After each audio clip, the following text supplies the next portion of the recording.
básicamente dice que las quemaduras siempre se acompañan de un mal pronóstico. Con los avances de la medicina ha aumentado la expectativa de vida en las personas que sufren este tipo de patología. Con la creación de estándares de atención, los pacientes son transferidos para centros especializados para mejor tratamiento. Un sueño aquí en Bolivia, no tenemos ni uno de esos centros, ¿no?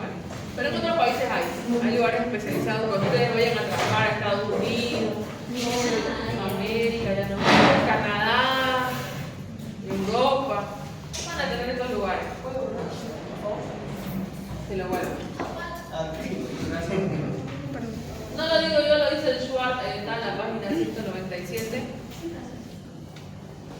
Cuando ustedes tengan la oportunidad de atender a una persona que haya sufrido lesiones por quemadura, hay que hacer una valoración inicial de este tipo de pacientes. Eso incluye valorar y tratar la vía respiratoria, valoración de otras lesiones que puedan haber,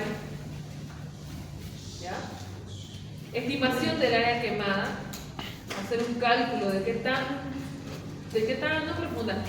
grande es la magnitud de la quemadura y hacer diagnóstico en el caso preciso de envenenamiento por monóxido de carbono y cianuro. Esto es parte de las cosas que usted tiene que tomar en cuenta cuando hace una valoración inicial de una persona que haya sufrido quemadura. Vamos a ver, los pacientes quemados deben considerarse en primer lugar como individuos con traumatismo. ¿Quién maneja al paciente con quemadura? Al que maneje los traumas. Como estos traumas son combinados, no habla de fracturas solamente, sino de lesiones de todo tipo, entonces este tipo de pacientes los maneja el cirujano. Cuando usted tenga un paciente con lesión por quemadura y esto sea muy complicada, puede hacer el manejo inicial y luego referir a un centro de mayor complejidad donde haya un cirujano, ¿ya? Debe llevarse a cabo una valoración primaria con base en las guías del ATLS, que es el apoyo vital avanzado en traumatismos. Para esa recomendación, ya nomás cómprense su ATLS y empiecen a leerlo. En pacientes con quemaduras graves podría ser necesario asegurar la administración de fluidos a través de la colocación de un catéter venoso central. Entonces, es muy importante que aquellos pacientes que sufren quemaduras importantes aseguremos la vía venosa, el acceso a la vía venosa. Y para eso, lo más seguro es colocar una vía central para que esa vía venosa no se pierda. ¿Recuerdan ustedes que la vía central se colocaba en pacientes críticos, ¿no, verdad? Entonces, cuando colocamos una vía central, como la que vemos a este lado de acá, ¿ya? Podemos hacerlo por diferentes abordajes según la relación que tienen con el músculo esternocleidomastoideo, abordaje anterior, medial, posterior o subclavio, ¿no? Podemos colocar catéteres como este de aquí, que son de 3 lúmenes, porque un paciente con quemaduras va a necesitar un gran control y además administración especial de diferentes cosas. Para eso es que usamos 3 vías muy oportunamente. La vía distal o luz distal nos puede ayudar a medir la presión venosa central, administrar fluidos y medicamentos necesarios. La luz del medio la dejamos para administrar la nutrición parenteral. El paciente con quemadura va a sufrir de un aumento en el metabolismo y va a necesitar muchos nutrientes para poder regenerar su piel. Entonces, apoyamos la nutrición en todos sus aspectos y si el paciente no puede alimentarse, entonces colocamos nutrición parenteral. Si no hay nutrición parenteral, se puede usar para administrar medicamentos, ¿ya? Pero siempre dejar esta vía, en el caso que esté recibiendo nutrición, dejar una vía solamente para la nutrición. La luz proximal, la que esté cerca a la cabeza del paciente, la podemos usar para medicamentos, para extraer sangre o transfundir hemoderivados. Con el paso de los días internados se van a dar cuenta que los pacientes a veces necesitan administrar cierto tipo de derivados de la sangre, como son paquete globular, plasma fresco congelado, crioprecipitado, etcétera, según la necesidad, ¿no? Para eso es importante tener un buen acceso como este con 3 lúmenes. Si no se puede poner en el cuello, podemos hacer el acceso a través de la femoral.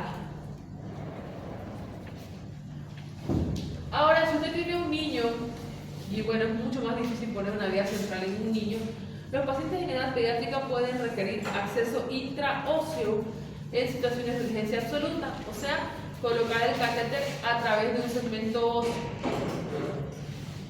Por ejemplo, aquí podemos colocar debajo de la protuberancia de la tibia, protuberancia anterior de la tibia, a través de un trocar especial se atraviesa el segmento más débil del hueso. ¿Qué se llama este segmento aquí en el niño? ¿Quién se acuerda de las partes del hueso largo?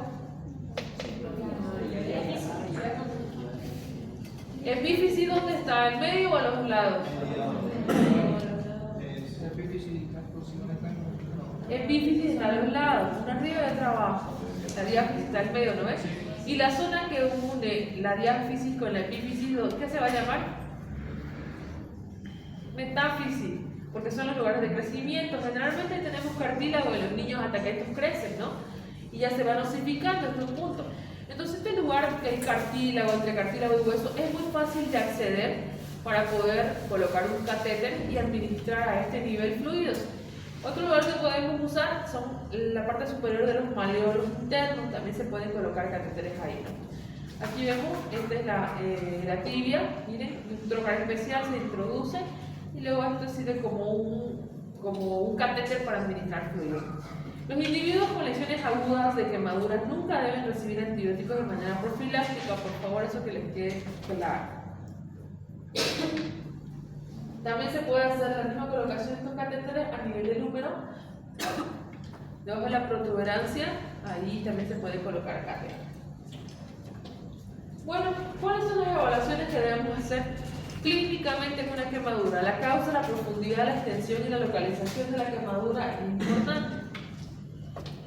Causa. ¿Qué puede haber producido la quemadura? Si es una causa física, como el calor, el frío, la electricidad, las radiaciones. Si es una causa química, como ocurre con los ácidos álcalis y los hidrocarburos. Si son causas biológicas, como cuando sufrimos inoculación de insectos, mordeduras de peces, medusas, mantarrayas, etc., ¿no? Entonces, estas son causas que pueden producir la quemadura. Y bueno, hay que ver en qué situación. ¡Ay, se me fue, perdón! Bueno, pajarito. Dentro de estas causas hay que ver todas aquellas que se suscitan alrededor de la quemadura, relacionadas con el hecho de haberse quemado.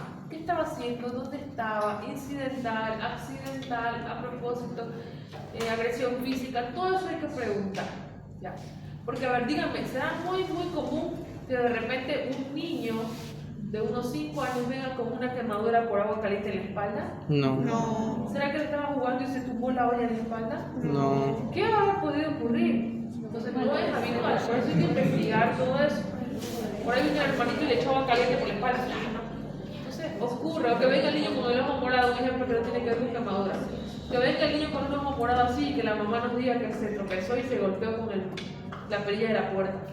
Ni a las mayores les creemos, eso es peor de un niñito, ¿no ves? Más chico que la puerta el niño, ¿no? Así la cosita ni llega a la perilla. Entonces, por eso no hay que dejarse engañar ustedes y siempre investiguen este tipo de cosas, ¿no?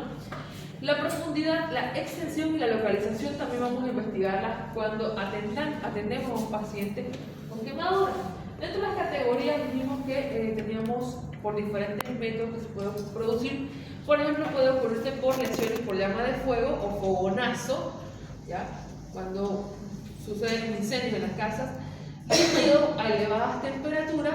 Por ejemplo, esas personas que destapan de manera inapropiada la olla a presión y sale el vapor, y lo que se están quemando es con el vapor de agua. Entonces ahí la quemadura se llama por escaldadura. Nada que ver con lo que se escaldan las piernas cuando caminan de espalda, no tiene nada que ver con eso, pero se llama quemadura por escaldadura. Líquidos a elevadas temperaturas bajo presión de agua, ¿no? Contacto con objetos muy fríos o muy calientes, lo que pasa cuando se quema con la plancha, por ejemplo. Tocan algo muy caliente o muy frío. Sustancias químicas, ¿ya? Que pueden ser corrosivas. Conducción de electricidad, como pasa con la electricidad, tocar un cable de alta tensión. Bueno, entonces ahí vamos tomando en cuenta los químicos, como ocurre en el ácido clorhídrico. Las quemaduras, por ejemplo, con ácido clorhídrico en la cara no son habituales. ¿Qué mentira más grande que digan, estaba limpiando y me regué ácido en la cara y las manos nada que ver? Es sospechoso eso, ¿no ves? Sin embargo, se ven muy frecuentemente las agresiones físicas entre mujeres, especialmente cuando son líos de tríos amorosos, ¿no ves? De falda, vienen y se echan ácido en la cara. Entonces hay que tener cuidado y cuando ustedes vean a alguien que tenga este tipo de lesiones, piensen en que puede ser una agresión física. ¿Ya? Bueno, las quemaduras por electricidad también hay que respetarlas mucho. ¿Por qué? Díganme, ¿usted cree que es habitual que alguien se queme con un cable, perdón, se electrocute con un cable de alta tensión? ¿Dónde están los cables de alta tensión? ¿Qué estaría haciendo ese cristiano para tocar un cable de alta tensión? Era albañil. Muy bien, los albañiles suelen sufrir este tipo de accidentes. Ahora, cuando uno se electrocuta, ¿qué pasa? Uno sale despedido por la fuerza que tiene la corriente. Si un cristiano está pintando en el tercer piso, colgado de un andamio y toca con la regla, con lo que sea, el cable de alta tensión y se electrocuta, ¿usted cree que va a quedar sentadito en su andamio y esperar que se le pase la electrocutada? Va a caerse. Y entonces muchas veces... ¿No? ¿Está bien? Muchas veces este tipo de lesiones y quemaduras va asociado con otras cosas más, como por ejemplo que se caiga ese primer y segundo piso y se produzca un traumatismo craneoencefálico, fractura de alguna parte del cuerpo, trauma de tórax, trauma de abdomen, o sea, va casadito con algo material, ¿ya? Con otro tipo de lesiones que también comprometen la vida del paciente. Entonces hay que tener en cuenta que cuando vienen quemaduras por electricidad, pregunten dónde estaba, qué estaba haciendo, se cayó, cuántos metros de altura, ¿ya?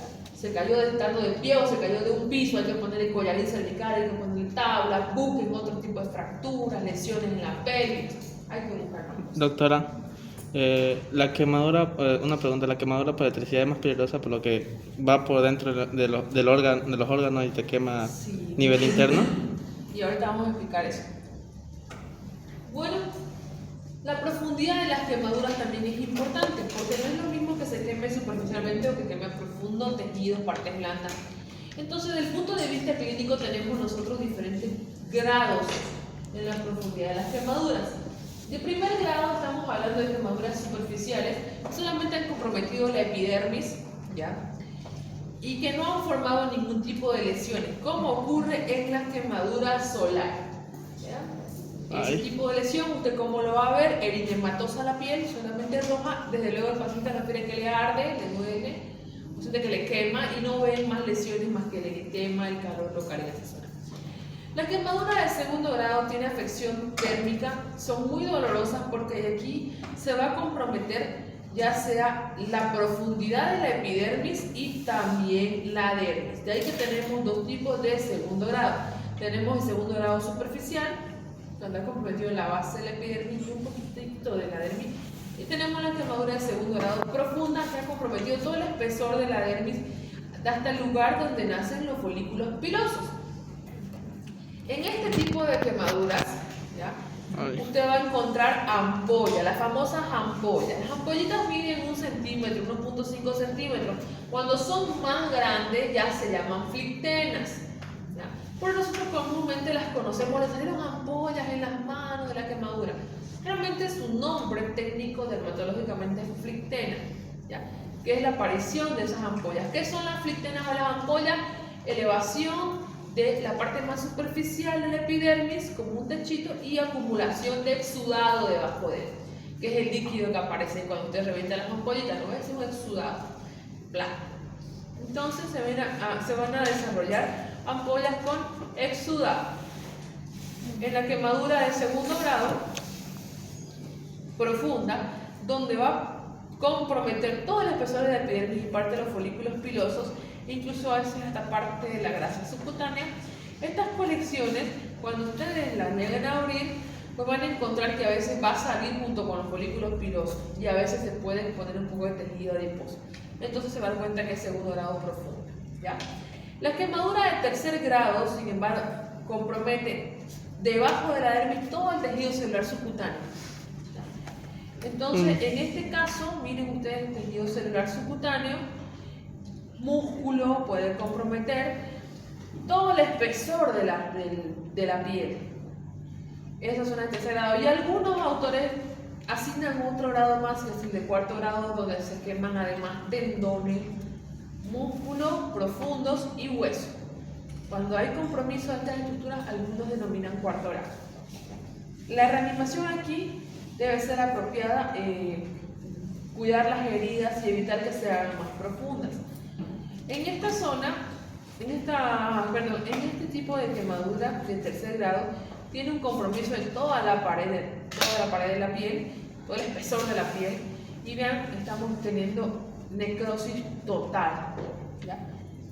Aquí vemos otra quemadura de tercer grado donde se ha comprometido la región facial.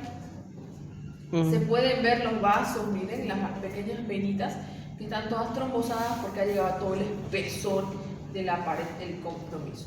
Aquí vemos también otra quemadura de tercer grado. Vean, toda la cabecita, miembro superior, parte del tórax del abdomen, y tenemos todo el compromiso del tejido celular subcutáneo, ¿ya? Músculo, y esto es tercer grado también. Aquí vemos otro tercer grado. Miren, ha comprometido, en este caso parece que ha llegado hasta cuarto porque los tendones también están comprometidos, ¿ya? Esta quemadura pues tiene varios días ya. Si se dan cuenta, no es uniforme. En esta parte puede ser tercer, cuarto grado y aquí puede ser segundo grado. Y alrededor primero, o sea, pero siempre se toma en cuenta lo peor. La peor lesión para hablar de quemadura, para poderla no subestimar la lesión, ¿ya? La zona de coagulación es la porción con quemadura más grave y por lo común se encuentra en el centro de la herida, la parte más afectada de donde se desarrolló la quemadura. Doctora, pero en esos casos sería amputar o siempre. Depende. La correlación de las clasificaciones más usadas y su fisiopatología, tenemos la clasificación de Conver-Smith, que habla del primer, segundo grado superficial, segundo grado profundo y tercer grado o espesor total. Tenemos la clasificación de Menain-Artigas, que dice quemadura tipo A, superficial, quemadura tipo A, flictenular, quemadura tipo AB, la de segundo grado profundo o intermedia, y quemadura tipo B, la de tercer grado o profundo. Y vemos la fisiopatología de cada una de ellas. En el primer grado, vasodilatación, segundo grado superficial, se altera la permeabilidad, segundo grado profunda, hay una coagulación del plexo dérmico superficial y tercer grado, coagulación del plexo dérmico profundo. Por eso es que las de tercer grado no duelen, porque se ha coagulado todo el plexo dérmico profundo, no hay sensibilidad a la presión. Usted toma esa mano que tiene quemadura de tercer grado y la aprieta y no siente la persona la sensación de presión. Todos los corpúsculos están cocinados. ¿Qué otro punto tenemos que analizar? La extensión de la quemadura. La extensión de las quemaduras se valora habitualmente mediante la regla de los 9. Pregunta de examen de grado, pregunta de internado, de rotación, de todo. Siempre preguntan las reglas de los 9 y ustedes las van a aplicar. Si usted quiere referir a un paciente, lo primero que le van a decir es cuál es el porcentaje de quemadura. Y tiene que aplicar la regla de los 9. Cada extremidad superior, brazo, y la cabeza también van a corresponder al 9%. Un brazo 9%, otro brazo 9%. Las extremidades inferiores y la parte anterior del tronco van a corresponder cada una a un 18%. El tronco en su cara anterior 18%, el tronco en su cara posterior 18%. Una pierna completita 18% y otra pierna completita 18%. Todos son múltiplos de 9. Ahora, el perineo y los genitales corresponden al 1%. Lo dice el libro de Sabito, no lo digo yo. Ahí vamos a trabajar 9, cabeza 9, brazo 9, brazo 9. Algunos libros dicen muslo 9 y pierna 9, pero igual hacen 18. 18. A veces dicen 9 cara anterior, 9 cara posterior de la pierna. Igual hace 18 esa pierna. Lo mismo la otra pierna. Este brazo, todo el brazo es 9.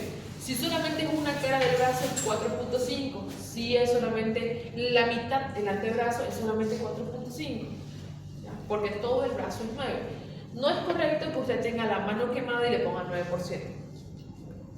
Siempre evalúe el porcentaje en función a la dimensión que se quema. Si solo es la mano, ¿cuánto sería? 2. Si es una cara de la mano. Ahorita vamos a ver por qué. Miren, el tronco es 18, pero tronco anterior y tronco posterior otro 18. En los niños esto varía porque la dimensión de la cabecita y el tórax de los niños es diferente, ¿no? Los niños tienen la cabeza más grande. De hecho, hay otro tipo de reglas solamente para hacer la cuantificación de la superficie corporal en los niños. Lo van a aprender en pediatría. ¿Cómo evalúan la superficie corporal quemada en niños? Hay unas cartillas específicas. Lo que me preguntaba de la mano es muy interesante, aquí se los pongo. Miren, si usted tiene una persona que no es tanta la quemadura y además es deforme en algunas áreas, no compromete toda una extremidad, usted puede utilizar la regla de la palma de la mano, donde la palma de la mano, toda la palma de la mano, incluida los deditos, corresponde a 1%. Pero estamos hablando de la palma de la mano del paciente. No es lo mismo que mi mano grande, la mano chiquitita de ella, que el paciente. Si el paciente tiene una quemadura, no sé, en el pecho, a ver, señora, deme su manito y con su manito mide una mano, dos manos, 2% del cuerpo quemado. Solamente es un pedacito aquí del brazo, con la manito del paciente, deme su manito, es 1%. Entonces, la manito del paciente sirve como una regla para medir los porcentajes de uno en uno, ¿ya? Para determinar la extensión. Y ahí vemos, por ejemplo, las cartillas que le decía de Ludwig, las cartillas de Ludwig Broder, según si es de 1 añito, 2 añitos, 5 años, 10, 15 años, el porcentaje de los niños varía. ¿Cómo se llama la regla de los 9? En algunos autores se llama regla de los 9 de Wallace. Si alguien le dice, a ver, dame la regla de los 9 de Wallace, no se pierdan, es la misma regla de los 9. La regla de la palma de la mano, del 1%, se puede utilizar en cualquier edad, esa es la ventaja. Usted tiene un niño de 7 años, no se acuerda cómo son las cartillas de Ludwig Broder, agarra la manito del niño y ayuda a cuantificar con su palma de la mano.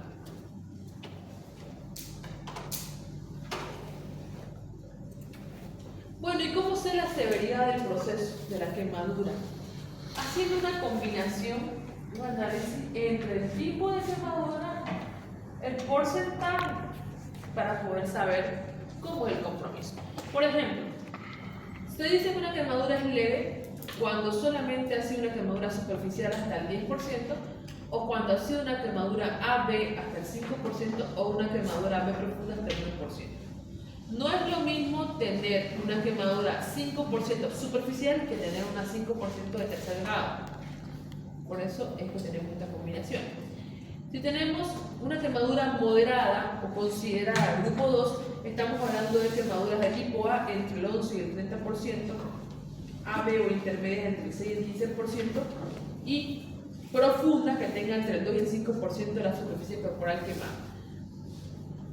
Grupo de pacientes con quemaduras graves, aquellos que tienen una quemadura tipo A entre el 31 y el 60% de la superficie corporal quemada, o los que tengan una quemadura AB entre el 16 y 45% del cuerpo quemado, o que tengan una quemadura B profunda o de tercer grado y que esté entre el 2 y el 5% de la quemadura. Bueno, a ver, grave y crítico.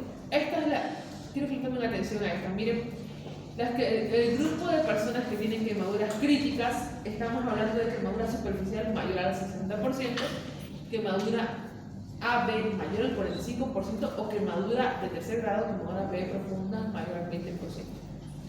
¿Será lo mismo decir 20% solamente? Puede ser crítico o puede ser 20% de una superficial y ser un paciente moderado, no ser un paciente crítico. Estos pacientes graves y críticos van a terapia intensiva, entonces el manejo es distinto. Por eso es importante cuando usted haga el diagnóstico, diga el porcentaje y la profundidad de la quemadura. No necesita cortar para saber la profundidad. Combina la quemadura y saber qué tanto es la profundidad que ha comprometido. ¿Cómo, perdón, doctor? O sea, Viendo la herida, deberías identificar qué grado de quemadura es, como les acabo de mostrar. Grado A, B, no hay que cortar el brazo para saber qué tan profundo llegó. Ahora, otro factor importante es la localización de la quemadura. ¿Dónde está localizada esta quemadura? Independientemente de la extensión, existen zonas especiales en el cuerpo que por su importancia, ya sea importancia estética o importancia funcional, son de magnitud indispensable para poder evaluar al paciente. Por ejemplo, la cara, ojos, manos, pies o genitales. Ay.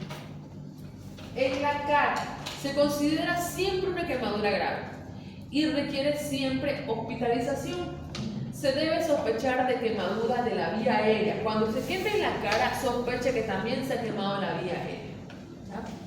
Para disminuir el edema en las primeras 24 horas, el reposo debe ser en un ángulo entre 30 y 45 grados. Se recomienda el uso de ungüentos antibióticos tópicos aquí para que no se empeore. Si está con collar cervical, no le pueden flexionar la cabeza, pero sí pueden levantar un poquito el colchón o las patitas de la cama para que esté con un poquito la elevación de la cabeza y así disminuye el edema. ¿Qué también debemos poner aquí?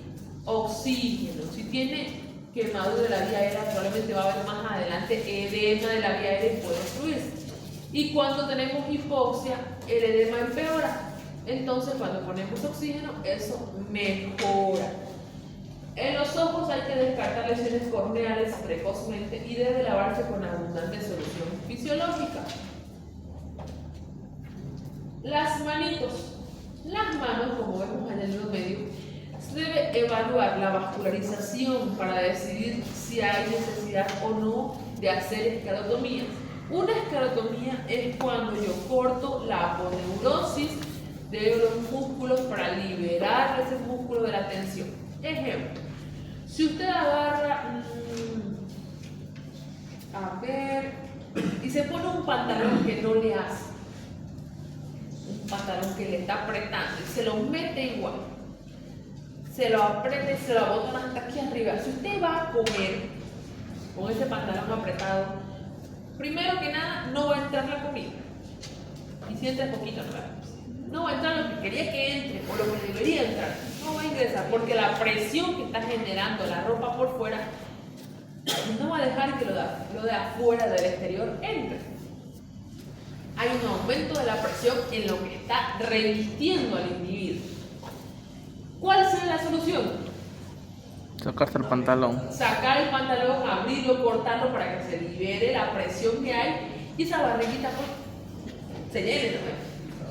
Lo mismo pasa en el cuerpo cuando hay una quemadura que compromete el músculo y su aponeurosis. Imagínense que el músculo es este cuerpo y la aponeurosis es ese pantalón apretado que les digo. De repente se quema. ¿Y qué es lo que pasa cuando una estructura se quema? Primero se inflama.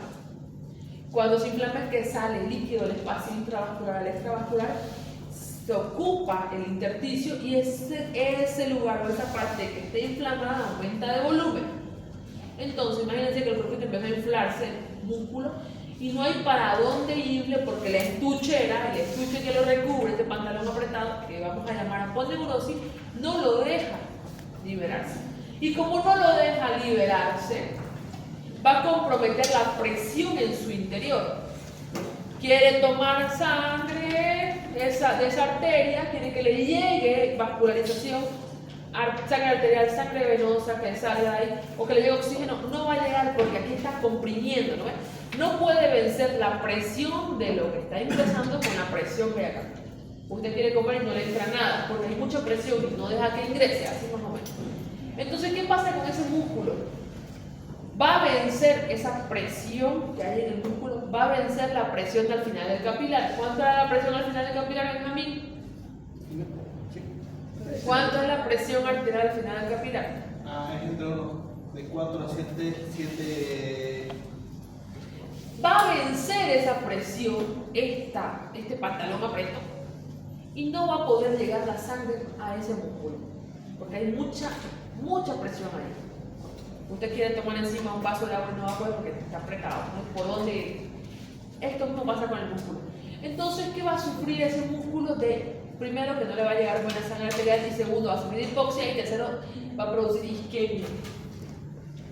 Van a morir los nervios primero, porque las células del sistema nervioso son las más delicadas ante la falta de oxígeno, y después van a empezar a morir las células musculares, que son los miocitos.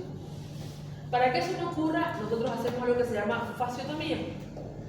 Cortamos la aponeurosis, le metemos tijera al pantalón, libera la presión adentro y ese músculo ya le va a llegar sangre. porque ya no está ahorcándose los capilares con la presión del cuerpo. ¿Se entendió qué es la osteotomía? Liberación de la aponeurosis, corte de la aponeurosis para que el músculo tenga hacia dónde expandirse.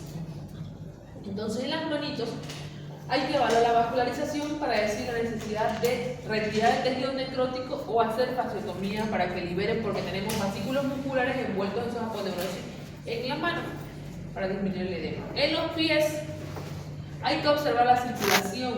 Cuando estamos en recuperación, ejercicios de motricidad, elevar la extremidad para disminuir el edema y por favor eviten, nunca hagan vendajes compresivos. Hay gente que erróneamente cree que la compresión va a disminuir el edema, sin embargo empeora la presión que hay en los compartimentos y empeora la irrigación.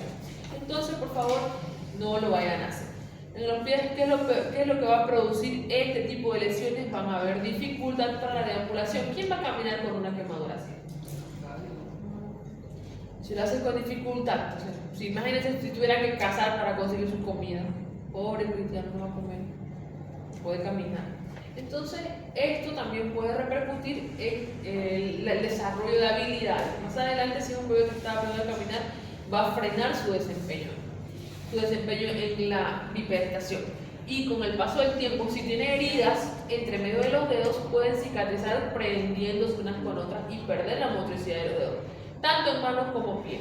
Por eso cuando ustedes hagan curaciones en las manos, tienen que envolver cada dedo de manera individual para que cuando esos cicatrices no se peguen y quede como un patito con los dedos pegados. Hay que envolver de manera individual los deditos para hacer un buen curativo. Y tempranamente fisioterapia, que ya muevan las manos, muevan los dedos, porque si no, la cicatrización va a retraer, todas las cicatrices retraen, ustedes saben. ¿Y qué va a pasar con esa mano? Va a quedar así, involucionada en garra o el pie. ¿Ya? Genitales. Hay que poner sonda Foley antes que empiece a formarse el edema de la zona, especialmente de la uretra. Porque si se edematiza la uretra, después no va a poder usted meter ninguna sonda, se va a cerrar y no va a poder vaciar la orina. Y tampoco va a poder evaluar la función renal, si está orinando o no ese riñoncito, porque no vamos a poder evaluar. De hecho, a todos los pacientes que sufren quemaduras moderadas para arriba le ponemos sonda vesical para evaluar si está funcionando bien el riñón, cómo está la hemostasis. Hay que poner sonda para evaluar eso. Y bueno, los hombres no se quedan atrás. Esto es un pene. Era. Este es el escroto, todo carbonizado. ¿Qué pasó ahí? ¿Qué pasó ahí? Aquí se llama aplastamiento ese, ¿no? Con quemadura de tercer grado. Esta es la cara interna del músculo. El músculo todo carbonizado, el músculo. ¿Ya? Sufrió aplastamiento y encima quemado. Vamos La hizo enojar.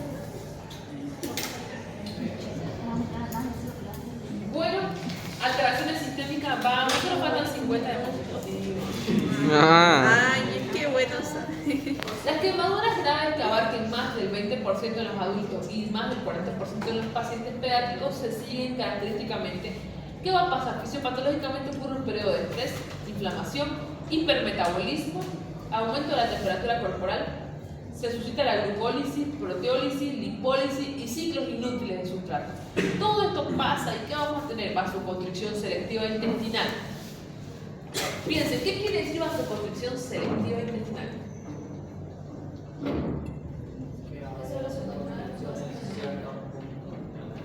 Estuvo digestivo del intestino, porque se está produciendo un periodo de hipermetabolismo y de estrés y de inflamación general.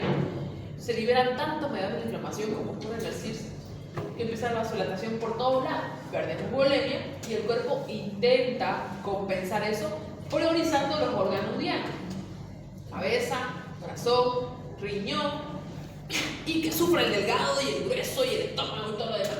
Entonces produce vasoconstricción del intestino selectivo, ¿no? Selectivo esto del tubo digestivo.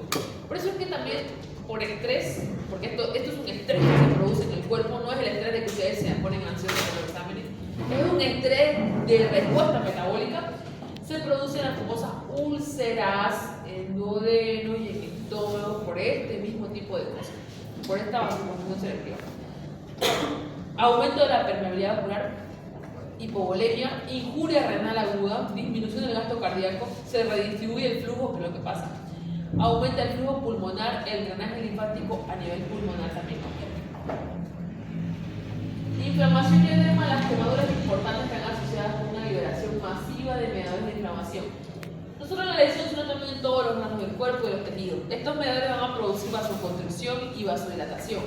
Aumenta la permeabilidad capilar y edema local en algunos órganos distantes. El edema generalizado se debe a la alteración de las fuerzas de Starling en la piel quemada y en la piel sana. El edema es mayor en los tejidos quemados por la menor presión intersticial. Se dañan los capilares, se pierden proteínas, disminuye la presión oncótica y también esto repercute en la cicatrización. Características de las quemaduras en su profundidad. Las quemaduras de tipo A o primer grado, que son por sol, fogonazo menor, algunos vaporcitos, insectos, peces, medusas, tienen un color rosado, la superficie de la piel es seca, hay dolor, pero la textura de la piel es suave, con edema mínimo y posterior exfoliación superficial. Después de unos 2 a 7 días, descaman como víbora y queda chalita la piel, ¿no? Después de la piscina, el río. Las quemaduras de segundo grado superficial, tipo A, líquidos calientes, fogonazo, llama, exposición breve a sustancias químicas diluidas, la piel se pone rojo brillante o rosada, pueden desarrollarse flictenas con exudado abundante, son dolorosas, muy dolorosas.